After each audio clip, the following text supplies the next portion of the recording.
menggelinding bak bola salju setelah Sekjen PDIP Hasto Kristianto ditetapkan sebagai tersangka suap dan juga perintangan penyidikan kasus Harun Masiku. Kini kesaksian mantan penyidik KPK yang mengungkap dugaan keterlibatan mantan pimpinan KPK Firly Bahuri dalam perintangan kasus yang sama. Apakah bola salju kasus Harun Masiku dan kini Hasto Kristianto politis atau murni kasus hukum yang beririsan dengan momentum politik?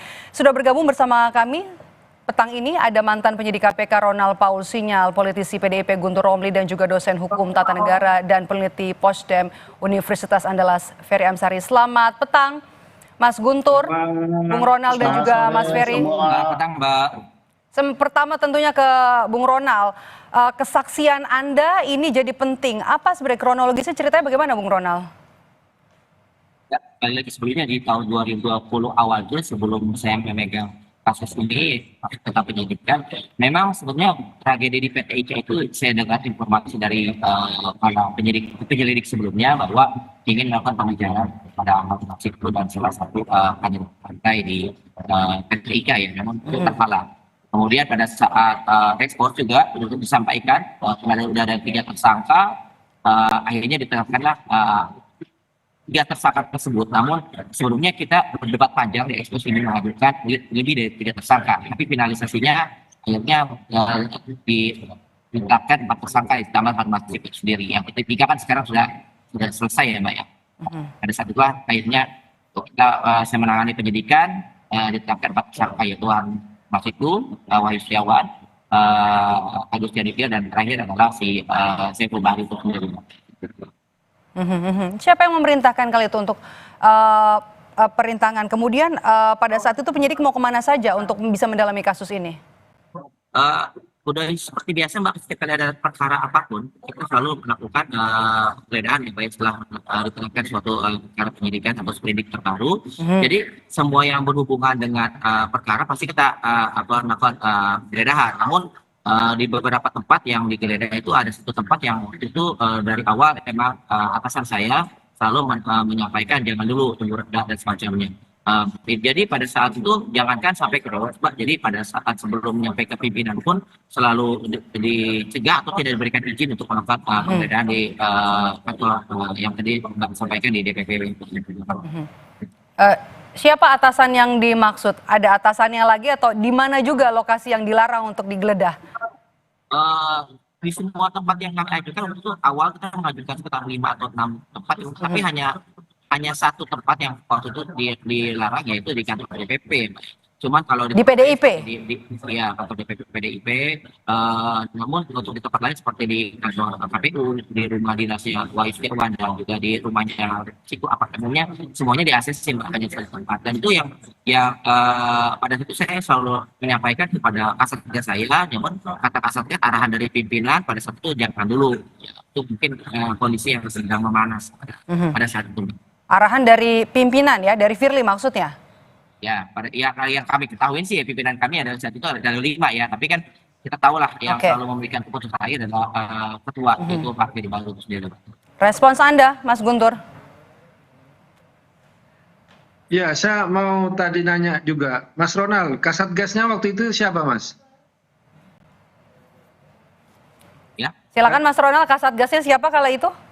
Oh ya, pada saat itu yang menangani, pada saat saya menangani kasus Harun Masiku itu saya sudah mengganti sebanyak 3 kali kasatgas. Cuma pada saat yang awal 2020 itu dipegang oleh kasatgas saya Pak Mas Wahyu Indrajaya ya. Cuman saya lihat sih emang memang aktivitasnya seperti ada tekanan ya. Setiap kali bergerak seperti selalu cover kalau ada apa-apa arahan pimpinan dan semacamnya. Oke, baik, sudah terjawab ya Mas Guntur. Jadi respons Anda bagaimana? Jadi kalau kita menyimak apa yang disampaikan oleh Bang Ronald itu, bahwa dia tidak mendengar langsung ada penghalang-halangan dari komisioner KPK waktu itu yang masih diduga Firly, begitu kan? Bukan Bang Ronald sendiri yang mendengarkan. Kan ini kan kita bicara soal asumsi. Nah kalau kembali kepada peristiwa, waktu itu memang mau ada penggeledahan kepada kantor DPP PD Perjuangan, memang benar kami menolak. Satgas menolak karena penyidik waktu itu yang datang tidak membawa surat penggeledahan dan juga kami nanya apa dasar mau menggeledah? Nggak ada surat, ya. Itu kan pelanggaran kepada KUHP, pada SOP. Makanya kami tidak pernah mau menerima alasan penggeledahan itu.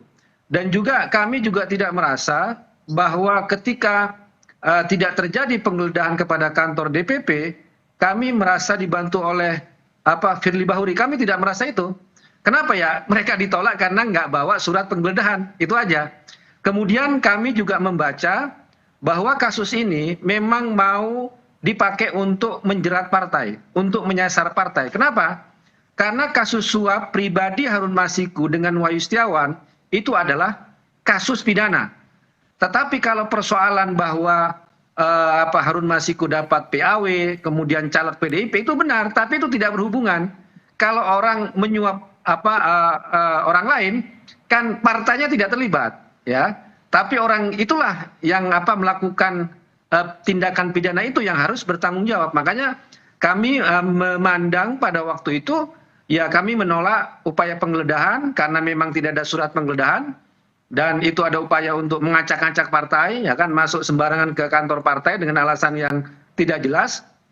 Makanya kami menolak, bukan karena kami merasa dibantu oleh Pak Firly. Kalau benar ya PDI Perjuangan bisa waktu itu mengintervensi KPK atau menguasai KPK, harusnya kasus Harun Masiku tidak ada sejak awal. Ini kalau kita bicara dengan akal yang sehat, ya kan? Kan ini kan selama ini yang kami dengarkan hanya asumsi, spekulasi, imajinasi liar, ya kan? Dalam satu sisi PDI Perjuangan dituduh bisa mengintervensi KPK, tapi pada sisi yang lain kami juga korban dari asumsi itu, dan beberapa dari kader kami termasuk kasus Harun Masiku juga ditangkap oleh KPK. Jadi ini bertentangan secara Oke, Bung Guntur tahan dulu, saya mau ke Bung Ronald lagi. Asumsi dan spekulasi, apa tanggapan Anda sebagai penyidik? Memang betul kala itu pada saat kasus 2020 KPK penyidik sudah punya bukti untuk menetapkan Hasto Kristianto jadi tersangka? Kita kembali lagi, Mbak. Bukan saya klarifikasi yang tadi pernyataan Mas Guntur ya, bahwa terkait sebelumnya ada penggeledahan di DPP PDIP yang tidak memiliki izin ya, Mbak. Itu pada saat itu masih tahap penyelidikan, Mbak. Jadi pada saat tahap penyelidikan, tim penyelidik kami ingin melakukan penggeledahan di sana. Atau istilah kasarnya pengen melakukan pengecekan langsung sana, ini tidak langsung ditolak. Memang betul pada saat itu belum.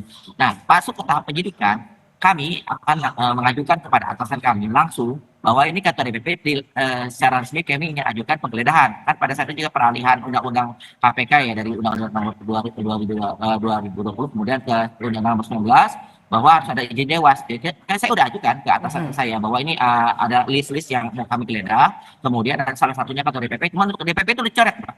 Jadi tidak disetujui. Jadi belum sampai ke dewas pun kami pun tidak bisa melakukan pergerakan penggeledahan. Bukan yang tadi Mas Guntur sampaikan, emang itu di tahap penyelidikan yang sebelum saya menjadi penyidiknya, Mbak. Seperti itu. Oke, Mas Ferry, kasus Hasto ini murni kasus hukum atau politisasi? Ya pasti tidak lah. Ya. Saya ingin merespon dua pernyataan teman-teman ini, baik Ronald Sinyal maupun Mas Guntur Romli ya. Kedua-duanya bukan tidak mungkin ada nuansa benarnya, tapi yang benar belum tentu adil. Nah, dalam perspektif hukum selalu ada prinsip keadilan yang dikedepankan. Nah, kalau kasus ini dari 2020 tidak tersentuh, saya mau kaitkan dengan pernyataan Pak Effendi Simbolon barusan ya, yang mengatakan bahwa ada gambaran bahwa ini tidak disentuh selama Pak Jokowi.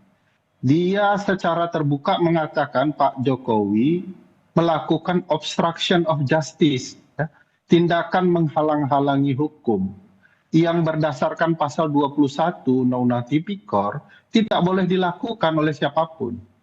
Jadi bayangkan 4 tahun Jokowi menghalang-halangi kasus ini tidak naik, gitu ya. Dan saya pikir ini sebuah tindakan yang harus diproses juga oleh semua orang. Nah, pertanyaan timbul kembali, apakah KPK mau menindak Hasto tapi tidak mau menindak Jokowi? Ini kan dua hal yang kita patut pertanyakan luar biasa. Ada kepentingan apa dalam proses kasus ini?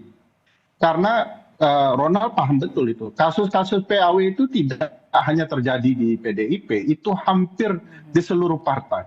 Pertanyaan besarnya, kenapa hanya PDIP? Begitu. Kalau semua partai ada problematika PAW.